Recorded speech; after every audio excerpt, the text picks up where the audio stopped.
This is the British military cemetery at Bolsena in Italy, and the lake you see there is the lake of the same name, Lake Bolsena, and there's a walk down to the cemetery itself. Now, this is located almost halfway between Rome and Siena. It's slightly closer to Rome is the Siena, but that'll give you an idea. The road you take to get here is the Italian SS2. It's the Via Cassia, which was started in around 150 BCE. So it's 2,150 years old, in fact more than that. And the lake itself is volcanic. Of course, the volcano is no longer active. In fact, volcanologists, as I understand it, don't really recognise the idea of non-active volcanoes. But for the layperson, we can say, I think, that it's not active.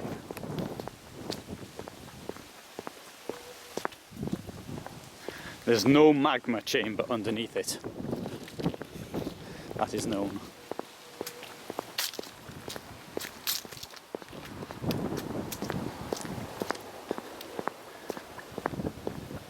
It's unusual to have such a walk down to the cemetery as we see here.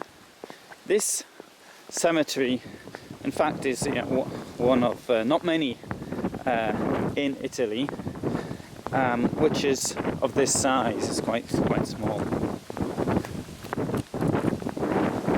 And as you could see, I mean, my vehicle, which is really too big for the parking, too long, took up a great deal, in fact the entire parking space. But I think you could possibly get 3 small vehicles in there, so it's not really expecting lots of visitors. But as you can see, now today is the 15th of January, but it's quite an attractive day. I mean, the clouds do look a bit menacing, but it's not cold. It's a very pleasant day for walking. It's because the wind, though it may sound greater on the video, but it's relatively gentle, and it's about the right temperature for walking. Not too hot, or again, it's not cold though.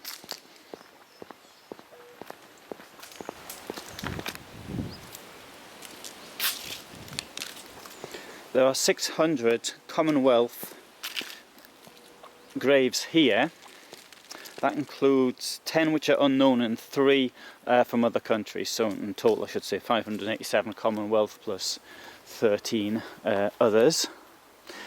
In Italy, none of the British cemeteries are battle cemeteries as such.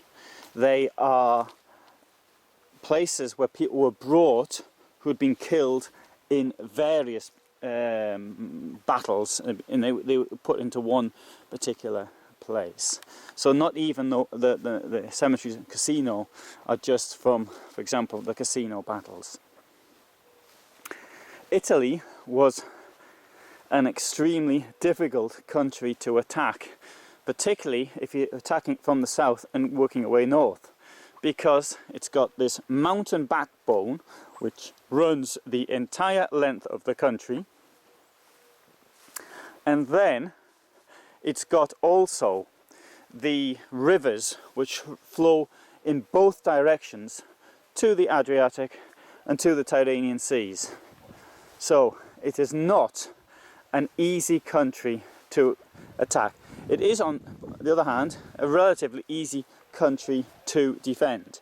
Now, World War II is the war where Blitzkrieg came into its own. So that the mass attacks by tanks, supported by aircraft, etc. So that worked very well in France, it worked very well in the Soviet Union, Poland, etc. Even in the desert as well, that was a ideal terrain. Italy is not suited for that type of terrain. A single tank really is no more than a self-propelled gun.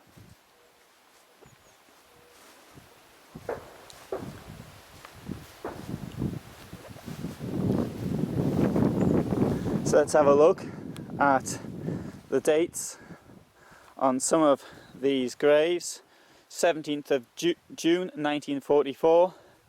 17th of June 1944. So these people were killed on the same day, and they are all Royal Naval people.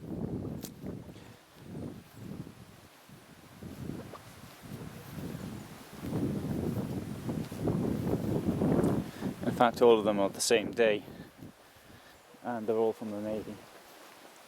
So let's have a look at row 3E, and we've got G. Lanchester from the Coldstream Guards. He was killed on 17th December 1944, and he was 20.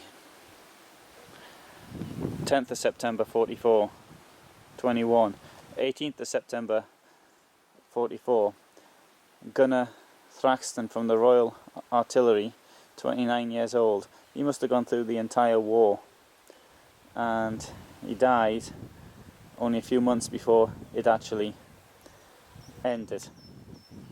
Royal West Kent Regiment, Pioneer Corps, Royal Engineers.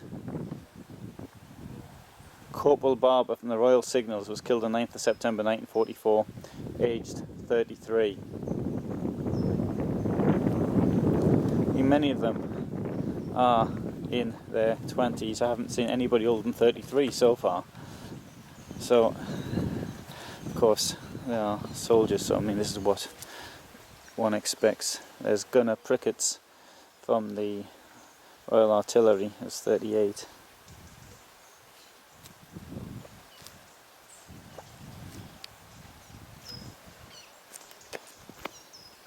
I think you'd agree that the location is very pleasant, overlooking the lake to a large degree. Very quiet and peaceful here. I suspect there hasn't been anybody here for a while, judging by the wood, the twigs and what have you, because normally they're so well kept, but I think this just adds to it. It makes it more peaceful. When I went to and filmed the Beachhead Cemetery at Anzio last year, or 2013 in fact, that was 18 months ago, 19 months ago, I was really impressed how nice it actually looked. But also here, I think we can say it's very pleasant. Now, the dead here are obviously mainly from when they're fighting in this area. I did say earlier that there aren't particular battle cemeteries, but obviously these are people from the summer of 1944, and probably up towards the war's end. Rome was captured on the 4th of June 1944, and the advance continued north towards the Gothic Line, which is some way further north from here.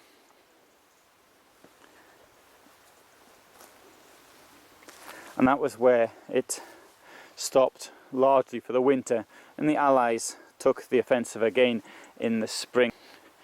Now, the question I'm going to put now is this. Was it worth it? Was it worth the attack on Italy? The idea was great, but it was mishandled. The Salerno landings, which the Allies, which announced that Italy had signed the armistice so that the Germans were able to be prepared. Major mistake there. Then, once it got stuck, the Cassino position, the why continue? Really difficult land to attack. What was the point? There's the song, the D-Day Dodgers, which is quite ironic. I can't remember the entire song, but I can remember the first verse, which I'm now going to tell you. We landed at Salerno, holiday with pay. The Germans brought their bands out and cheered us on our way. They showed us the sight and gave us tea. We all got drunk, the beer was free. We are the D-Day Dodgers, the lads who D-Day dodged.